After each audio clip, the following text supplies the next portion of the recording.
If you're just joining us, this is Nation Voice Tower, your most preferred YouTube channel, that channel that keeps you updated on issues pertaining to the political system, that most reliable hub that gives you an insight on what is happening in the background as regards the democratic and government system as it borders the masses. My name is Angelo, your anchor.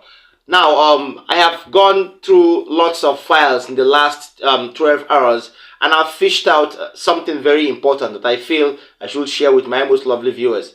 Now, my source says this particular file is exposing Governor Bala Muhammed of Bauchi State and how he looted over 632.5 million naira from the Bauchi State Treasury. Is that news for you? Now, fold your arms and listen so that we expose them all together. I also have something about the Presidential Elections Petitions Tribunal that will come after this particular update. So, don't touch that dial. Now, from my source, in 4 transactions, Governor Bala Muhammed looted 632.5 million naira from Bauchi Treasury. Findings have revealed that on 26 November 2020, the Bauchi State Consolidated Revenue Fund account, CRF/TSA, with number 0124662, witnessed an outflow of 126.5 million naira in favor of Ada Nigeria Limited. The following day, April 27, 2020, the Bauchi State Government Federation Account Allocation Committee account, which was with the number 0125043, paid the amount or the sum of 126.5 million naira in favor of the same company. Are you following? Now, Ada Nigeria Limited also had payments of 126.5 million naira paid into it from the Bauchi State's FAAC account on May 20th, 2020. The pandemic was a very, very bad time for lots of states. Lots of states experienced a very, very large fall and loss in their treasury system because of the leaders they had in those times. Remember the palliative time? Now stay tuned. Again, on May 30th and July 27th, 2020, the sum of 126.5 million naira each was paid to Ada Nigerian Limited by the Bauchi State Government FACC account with account number 011463885 with examples and with references. Now, the truth remains, the Bauchi State Consolidated Revenue Fund, CRF/TSA respectively, also received the same amount of money within the region of those days. Now, a quick search by our source revealed that the quartet of Bala Muhammed, Abdullahi Bawa, Salihu Bawa ZA, and Salihu Bawa HA are directors of Ada Nigerian Limited. Now, can you now see where all this has boiled down to? These people are related to Bala Muhammed and are close allies and business associates of him, or of his. Can you now see? So this has confirmed and exposed. You can Google this. No, you can Google it so you confirm the legitimacy of the owners of Ada Nigerian Limited, ADDA. So we'll know what is happening in the country. These people, and this is somebody that was projected to have a ministerial post or even a public office holder. Well, that will be for us to confirm, because we give you updates so you will know how legitimate it is, and so you will follow this particular channel. Please like these videos, share them, tell your siblings, tell your relations, come and watch so you will know on all social media platforms. Don't forget to share this video too. Then like our videos. Then drop a comment for us in the comment section as much as you can, because we need those comments so we could go further. If you're watching me for the first time, or if your relation or friend is watching me for the first time, advise him or her, or advise them to tap the subscribe button, and also do well to tap the notification bell so that we would always get to link up together anytime I'm on air. Now, secondly, I told you I have something about the Presidential Elections Petitions Tribunal. Now, a coordinator with the VCMII, the VCMII stands for Vote Must Count Initiative. This particular group has been on the case of the Presidential Elections Petitions Tribunal for a very, very long while now.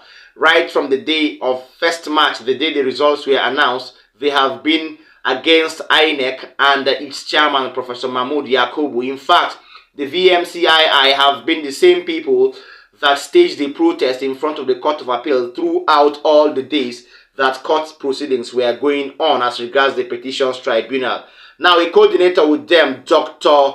Barry Avotu, who has come out in a book launch to call the judiciary and bring their minds to the fact that they need not to submerge justice, but they need to uphold justice in any way they can. Hence, the saying that says that the judiciary is the only hope of the common man. Let them make this particular adage count to the well-being and happiness of Nigerians. Watch Dr. Avotu while he had to admonish all judiciary in the front of the crowd. Stay tuned. More details after this break.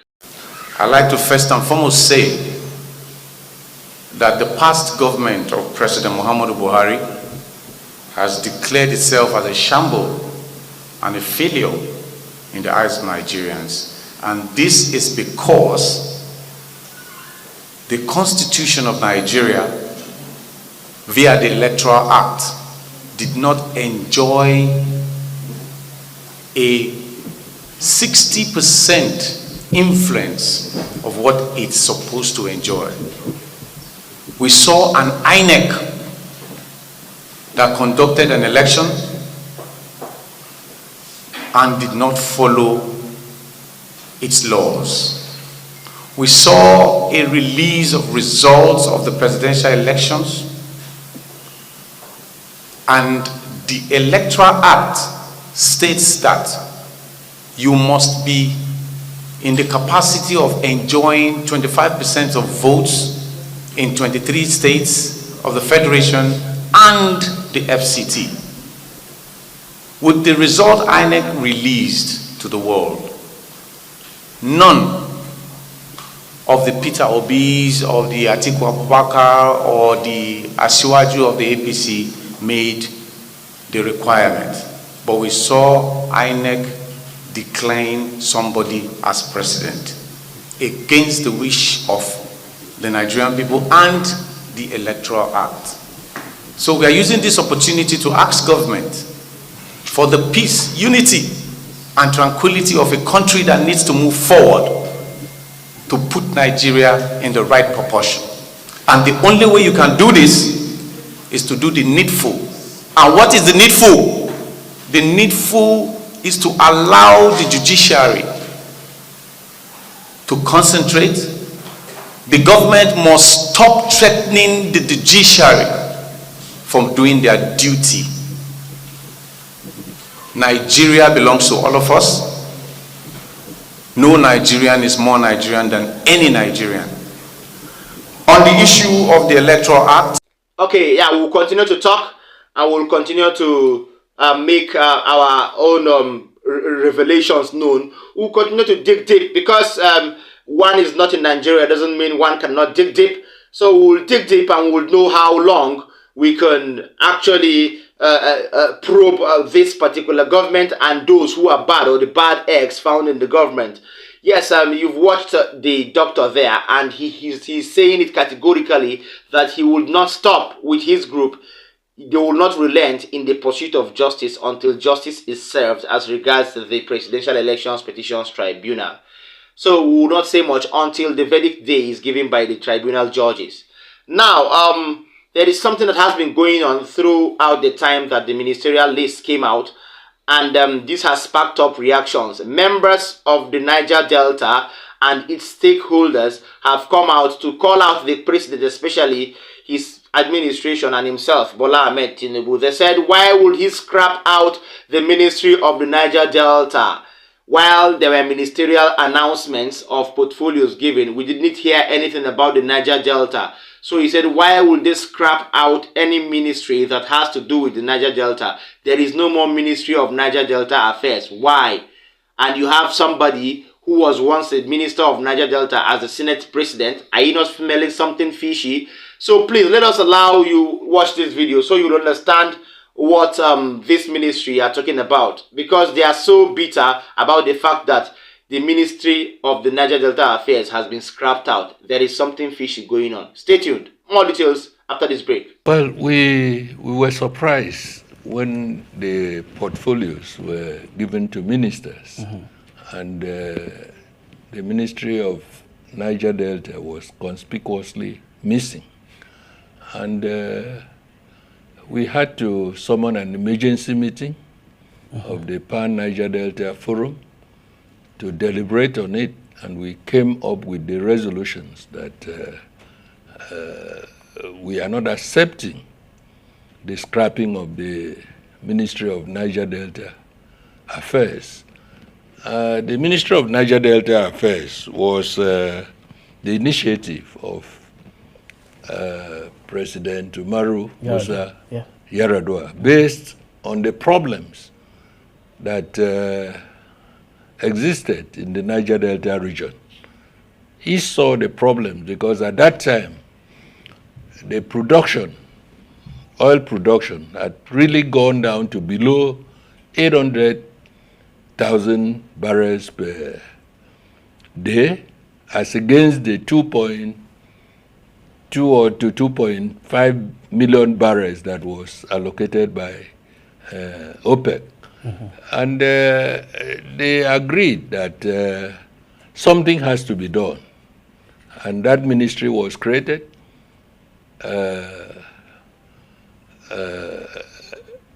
In addition to the intervention agency. With the simplest technology, a few young men are refining crude because you find to focus, that ministry was created to focus on the infrastructural development, environmental protection, and also empowerment of the youths. If you go to the area, you see so much environmental degradation.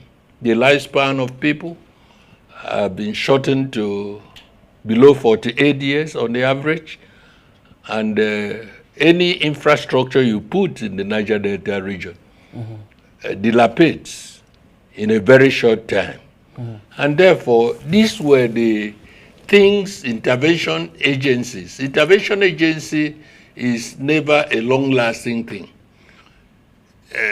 But a ministry will address the problem for a long time. All right, all said and done. You've watched the video. That man talking in that video is Senator Emmanuel Essien. Senator Emmanuel Essien is the national chairman, Pan-Niger Delta Development Forum.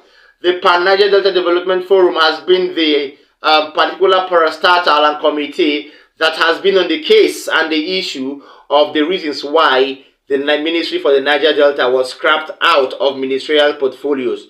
So let's see what response the federal government will give to this, because you cannot just scrap out any ministry that has to do with a very, very important region, that has to do with one of the most important economic producing products in the country, talking about petroleum.